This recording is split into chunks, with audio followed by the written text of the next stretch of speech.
Hey folks, welcome back to the MentorCruise podcast. And I want to start this episode off with a pretty scary stat actually. And that is based on a survey by TechRepublic, 75% of us feel like we're stuck in our careers. And half of that is because we feel like the companies that we're at or the places that we work at do not provide the growth opportunities that we're looking for. And the other half is actually that we're feeling too overwhelmed and too stressed to make use of those opportunities. And that lack of progress, that lack of development in our career is a pretty big source for burnout, which is quite a common mental health challenge for working professionals and people in the industry nowadays. So in this episode, we're talking to Yulia Arellano, who's a professional career coach and as well as a mentor on MentorCruise, and doing that whole thing about professional development and professional coaching full time to tell us a little bit more about what we can do in our careers to make sure we don't get stuck, or if we're already feeling stuck, what we can do to get out of it. I'm here with Yulia Arellano, who originally started in business development, but then turned her career into career coaching and career progression, now working with career professionals, anything from professional branding to career growth to much more. And of course, during that time, also became a top mentor on MentorCruise with spotless ratings, 5 stars, no problem at all. And I'm very excited to have her on the podcast today to talk about how to think about professional development, how to think about your career, and basically get your career progressing forward. Thank you for joining me, Julia. Hello, Dominique. Thank you for having me. How are you? I'm excited to have this talk with you. Yeah, doing well. I'm equally excited. I want to give you the stage right away. Basically, talk us through what career coaching is and what you're doing on a day-to-day basis. I'm so curious to hear. Yeah, well, to speak about that, I need to go a little bit back. I started working as a business developer for startups here in France. And quickly I realized that the part that I actually liked the most was talking one-on-one with people, like from colleagues to people from other startups that were having some trouble in their company and so on. And then I realized that I actually like that, to talk people through not their problems, but, through the things they want to improve. So after a few years in business development, I decided to take some training to become a certified coach and to be able to provide a good service, right? Not only like advice or as a friend advice, like really good service. And for me, career coaching is all about first helping my client or my coachee to get to know themselves best, in the sense that sometimes we know we want something different, but we don't even know who we are or at what stage in our life we are in. So I think that for me, the first thing is like to get to know yourself. And I walk my clients through that process and then get clarity on their goals.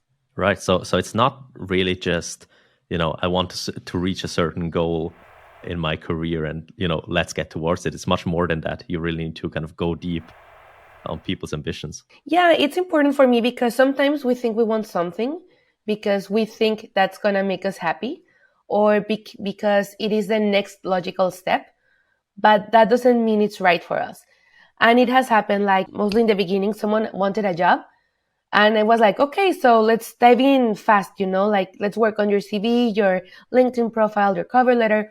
And then they were not satisfied with either the field they chose or the company they chose because they were not even like aware of their own values.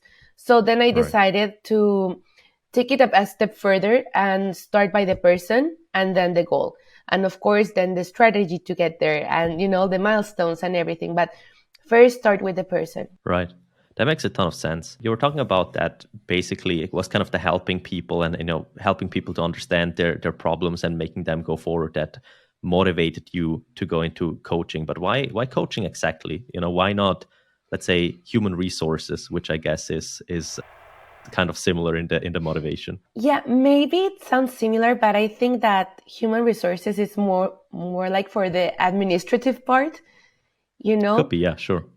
Yeah, that's the impression I get, at least. I think that, and of course, I respect people that work in human resources because in the end, like, we work in a very similar field. But what I like about coaching and the word coach is that we're both learning, right? We're a team. Right. As a coach, for me, I'm part of your team. And as part of your team, I want to help you to get there. And as human resources, I think that there's like, I don't know, like another status that someone always stays like at the top, like the expert in human resources. And then they tell you what to do. And I don't like to tell people what to do. Like, I'm not their mother, right? I like to help them find what they want to do. And yeah, that was for me the difference, as well as that human resources and coaching has been evolving so much in the last years that I prefer to explore this path. Yeah, and I feel like coaching is such, a trending thing or a quickly growing thing that I feel like it might be something that's very hard to get into. How did you get your start as a coach? First, as I mentioned before, I got some training. I took first a life coaching, like a basic life coaching training, because I wanted to understand how to communicate better with people.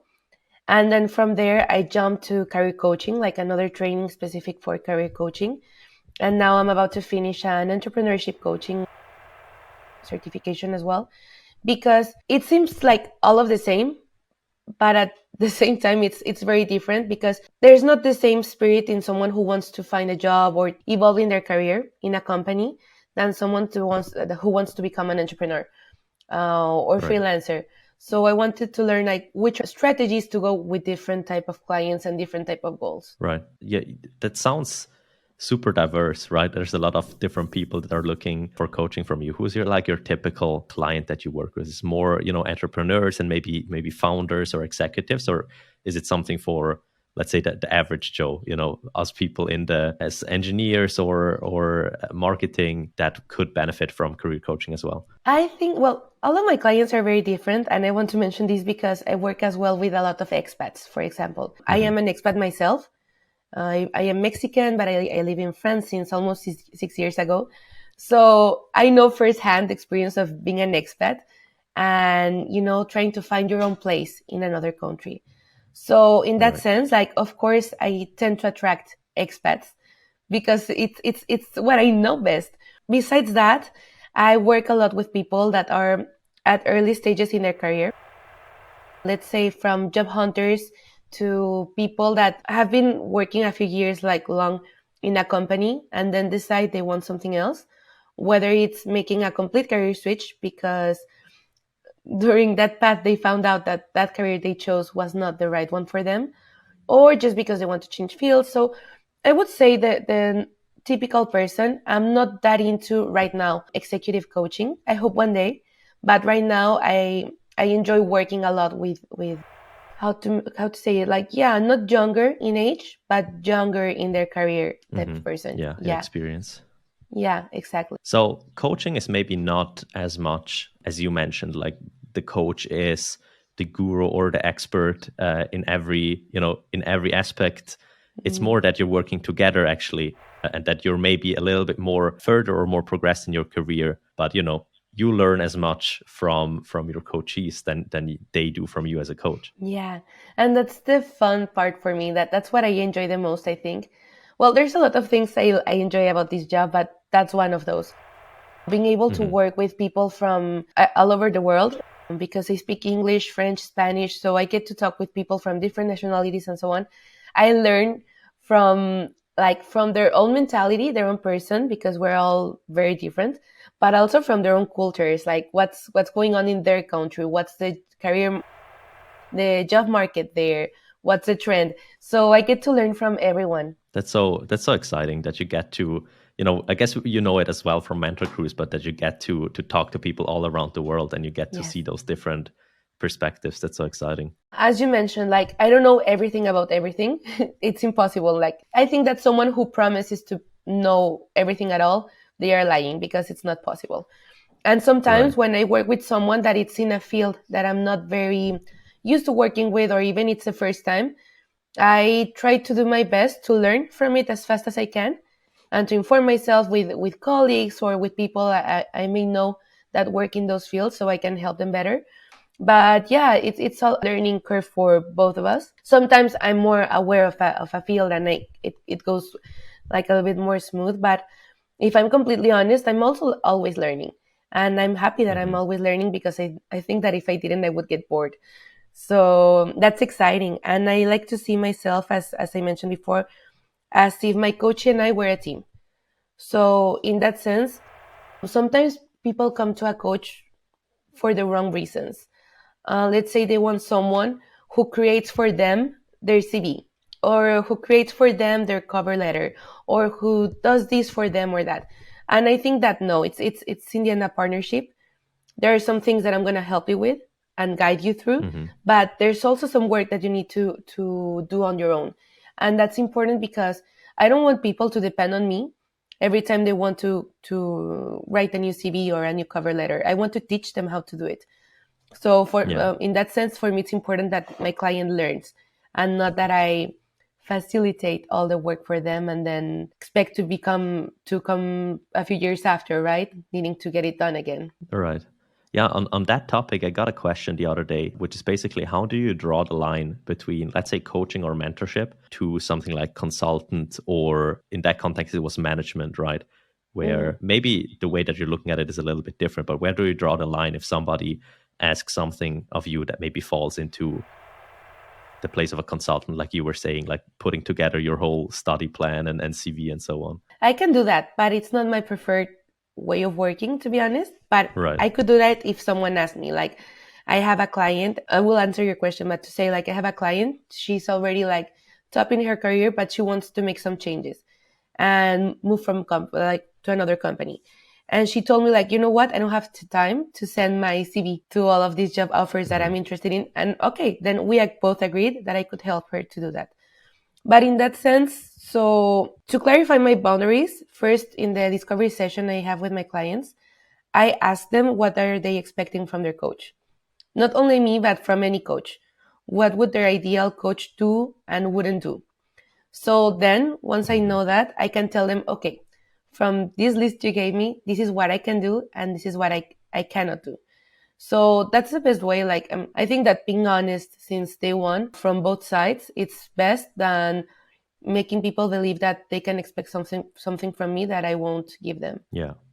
So it's more about, again, like coaching goes into supporting them, basically not doing the work for them, right? Like there's still so much work that they need to do, but the support is, like taking some handiwork off their table, basically. Yeah. Awesome. I want to kind of dive into the topic of really career development and professional development. And what I see often is that people reach out on MentorCruise and they feel kind of stuck in their careers, or maybe not as satisfied. And I'm wondering whether you have any insights on that, and maybe people that reach out to you and are, stuck in their careers, or kind of don't know where to go.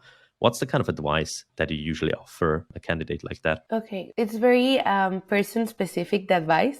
Like, there's no general advice for these kind of things. But the most important thing I would say to someone is to develop some self-awareness, in the sense that we need to learn what you like and what you don't like in your job. There is no general advice. Of course, we're all different. Every situation is very particular, very different. But the number one thing I would say is that we need to develop our self-awareness, and we need to learn what we like and what we don't like. When we don't like something in our career or our job and we feel stuck, we need to, like, as simple as it sounds, right? Make your list and see what you don't like. And from those things you don't like, is there something you can do about it or not? Because if you cannot do anything about it, maybe it's the time to start asking questions, right? And there's something I like to work with my clients, and it's the non-negotiables. Things that my clients won't negotiate for any job. For example, for someone, it may be super important to have their weekends free because they have a family or because they practice a sport, whatever, they have the right. So they can say, okay, for me, my list of non-negotiables is that I need to have a free weekend, or that amount of holidays, or this salary, or this and a big list. Like, it doesn't matter. But if you don't want to feel stuck, first you need to know what you like, what you don't like, and what are your non-negotiables. Mostly when we're young, I think we tend to accept things that are not what we want because we're just so scared to losing that first job or that first opportunity, that then we are like, okay, it will improve eventually. And truth is that we need to educate ourselves to not accept things that are less than we want, and also to educate our employers.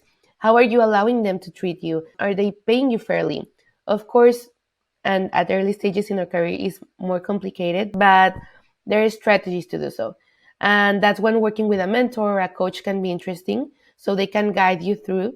And if then you realize that that job is not for you, then you can move on and find another one. Like, I think that we live in a world full of opportunities, but to reach those opportunities, we need to get out of our comfort zone, even if that means quitting a job. Right, right. Is that often the resolution in your experience, that if somebody feels stuck, how often does it succeed to really go to, let's say, your manager and talk about those non-negotiables versus, leaving the job entirely for a new one? If I feel stuck, is there a future for me basically at the career that I'm now, or is it better to just make a drastic change? Again, like, there's no one right answer.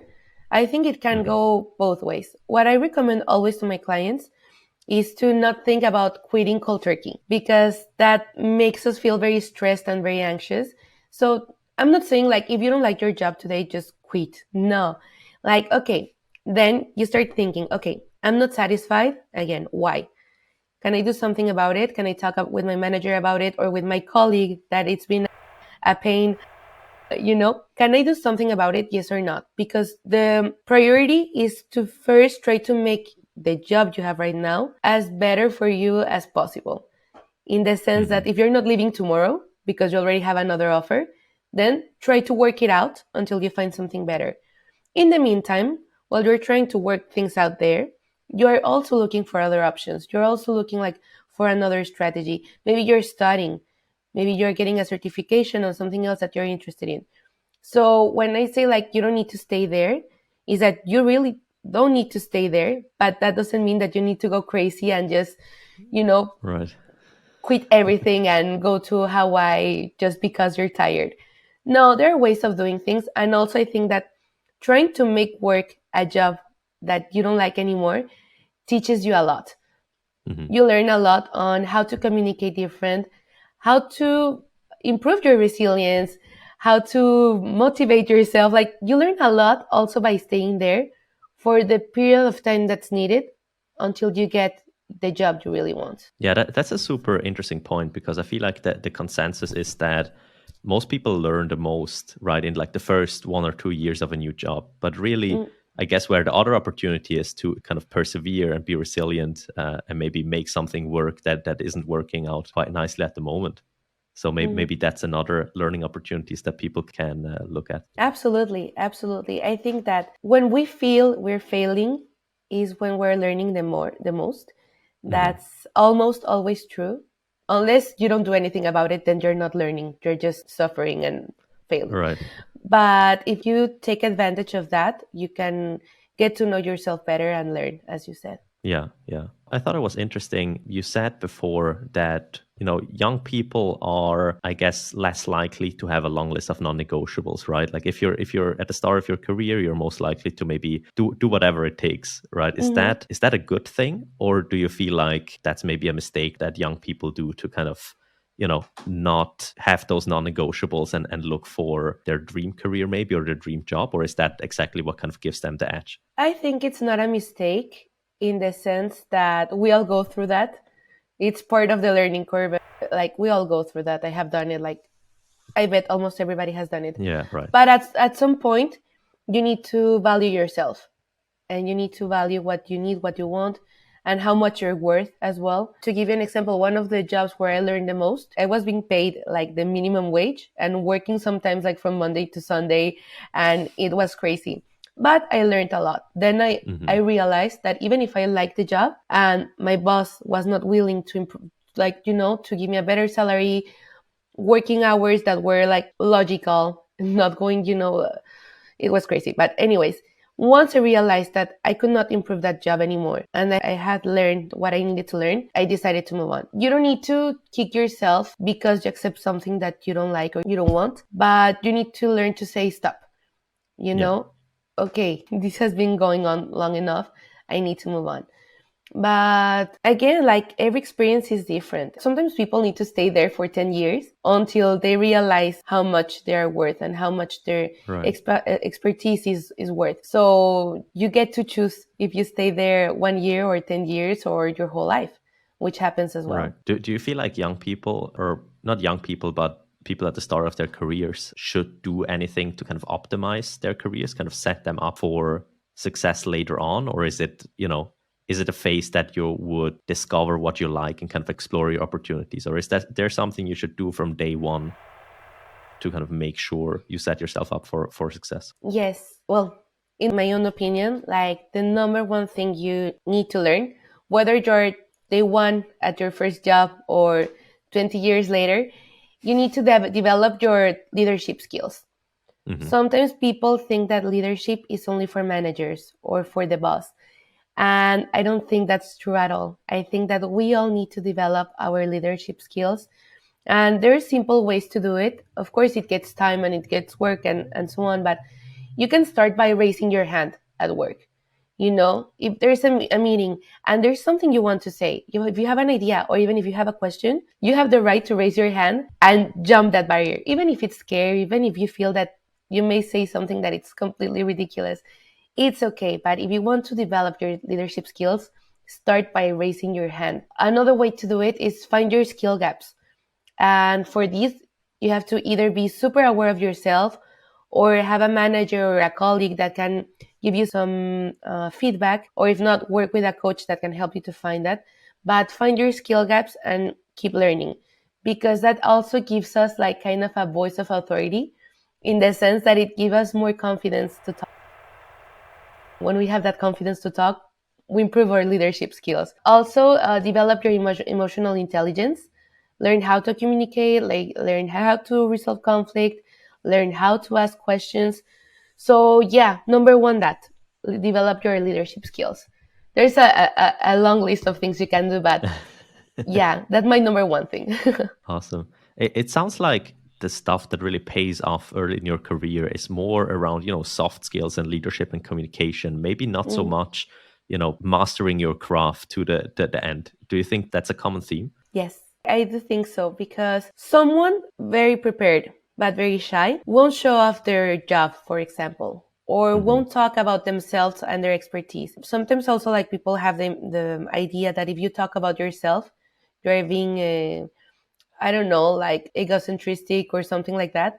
But we need to learn how to talk about our job and our expertise. So yeah, I do think that becoming a leader or leader-like can get you further in your career than being an expert and not being able to show your craft and to help others, to teach others, because that's also another way to become a leader in our field. Mm-hmm. Almost like, becoming a coach or a mentor yourself. Yeah, kind of. Awesome. But you don't even need to become a coach or a mentor, but being a good team member in this world of competition, right? Forgetting about that unhealthy competition and help your teammates, because your superiors will see that. We'll see that you're helping them out, or that you're reaching out and seeing how everybody's doing and teaching what you know and also learning from others.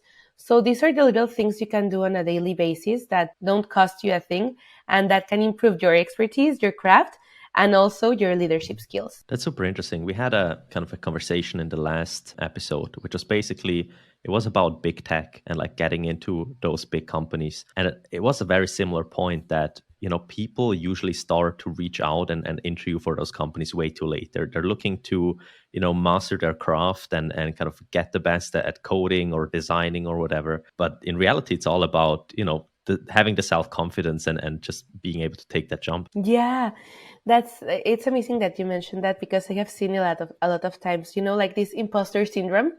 Mm-hmm. Someone that says like, okay, I'm good at this, but I'm not ready to jump, as you said, like to jump. And I think that when someone proposes, for example, take on this project, if you say, I'm not ready yet, people are going to be like, okay, they are not ready. But I always tell my clients, if someone says that you're able to do something, believe them. Mm-hmm. Even if you don't believe what they are saying something in you. They can see your potential maybe. And you need to take a leap of faith and believe in yourself, and also trust that you will be able to find a solution to whatever problem comes. Taking on those projects, taking on those job positions that maybe you're scared to go to, can be the best thing you have ever done, because it will push you to learn and to, to get that passion that we don't get when a job is boring. And when you're perfectly fine doing it so good that you could do it when you're sleeping. That's why people start to get bored and burned out, because they are not getting out there and feeling that rush and that, like, that scary feeling when you're about to do something that you're not quite sure how you're going to make it work, but you need to make it work. So I agree with the person you talked to about it. Cool. I thought it was interesting that you pointed out, burning out. And I feel like the common misconception is, right, that you burn out because of stress and there's so much to do. But it's often about exactly that, right? That you're standing still and you're not being challenged anymore. Do you see that in your clients as well? Yeah, it's instead of a burnout, it's like a bored out. That's a nice one. Yeah, which is basically the same, right? You're so burned and so bored by your job that eventually there's something that collapses in your mind and you're not willing or wanting to do anything more about it. So again, a good way to avoid that is to know yourself and to do things that scare you. Yeah. Because when you're doing things that scare you, maybe you're gonna fail, but you're gonna learn something and you won't get that bored out that people get all the time when they are in their comfort zone and working the same job forever without improvement, without, what it is, also that thirst of learning. When you lose that thirst for learning, I think you start to burn out and to get bored out. Because if you're not curious about your career, then you're not into your career. That's it, like being quite honest, right? Because when we like something, we're curious about it. Yeah, makes total sense. That you're not, that you're, if you're interested in your career, you're actually going to try and learn more about it and grow as a professional. And maybe if you don't do that, on the other hand, you're starting to get disinterested in what you're doing. That makes total sense. Yeah. Awesome. I'm having this thought in my head, which is, if you're new in a career, maybe you've spent like a couple months at a company, it might seem easy to, turn the ship around and start taking more leadership and signing up for more projects. But do you have any experience, if somebody has spent, let's say, a decade at a company and it's just kind of the norm that you're there and like you're idling and maybe you're a little bit stagnant in your career, how can you turn around from that when, maybe it's easier to kind of hold up your hand and start a new project just because it wasn't done before, right? Like you've spent so much time there that you're just stagnant and you're there. Okay, let's imagine that someone is there, right? A decade later in their career, and they want to make that change. And maybe they are not sure if they want to stay or not at their job. But I would say that job they already have, it's a good learning playground to start developing their learning skills. So what I would say is, like, don't take it that seriously, in the sense that try just making little jumps here and there. Also because the colleagues, the boss may be so used to the person you used to be that if you try to change from one day to another, they're going to be like, whoa, like this person is going crazy. What's happening? Yeah, what's happening, right? Also being honest about it. I think that people can be honest about it and go see their boss or their manager or even their colleagues and say, hey, I'm trying to develop my leadership skills. And you know what? I want to participate more. And can you help me out? Can you tell me when I'm missing an opportunity to speak out? And sometimes we want to go through. That's also why coaching has become more popular lately, because people are learning that they don't need to do everything alone. And in that same perspective, you don't need to do everything alone at work. You can share with your colleagues, with your boss, what you're going through, what would you like to change. You can ask for some feedback. Okay, do you think there are ways I can improve my communication or my assertiveness or this or that? Right. Like, make those people around you aware of what you're going through, what you want to do, because you will gain also their respect, because not everybody is able to say that out loud. So if you want to become a leader, start by speaking about yourself and what you're going through. That's a super nice point. And I think it shows that even, if you're already stuck, like you can, on one side, you can prevent from getting stuck and being stagnant in your career, but you can also turn it around and kind of get back from that, right? Yeah. But if you want to turn it around, you need to do it for yourself. Sometimes people say like, oh my God, I need more money, so I need to change something and I need to, or just because someone mentioned something, they want to change. No, Right. like do it for yourself. Find the reasons why this change that you want to make is good for you, because then that motivation will keep going on. When we're trying to do something for an external factor, it will dissipate as it came. Yeah, that's a great point. That it's probably growth. I mean, on one side you see growth in the bank account because you're kind of climbing up the ladder, but probably a lot more satisfying is just being at the edge again, having that hunger for learning, and basically just experiencing that growth personally and professionally. Yeah.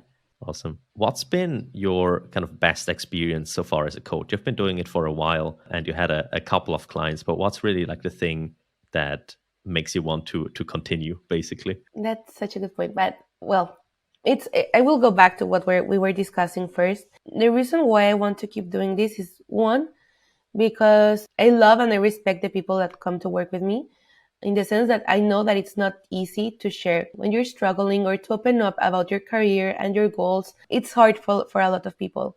So first of all, that I do consider each one of my clients like a human being. I don't overbook myself for the same reason, because I think that people need that personal interest from their coach. I had an experience a lot of years ago from a coach that he was not really there. He was there listening to me, but it was not going like as I wanted it to be, and the communication was not as profound as I needed it to be at the time.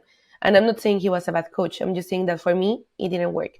So I have been coached a few times in my life, and I have learned what I like as a client and what I don't like. So I try to give the same to my clients. And that's one of those things, the respect and the respect for the trust that people give me. Another thing is that I think that there's so much that we can do in this world to improve it.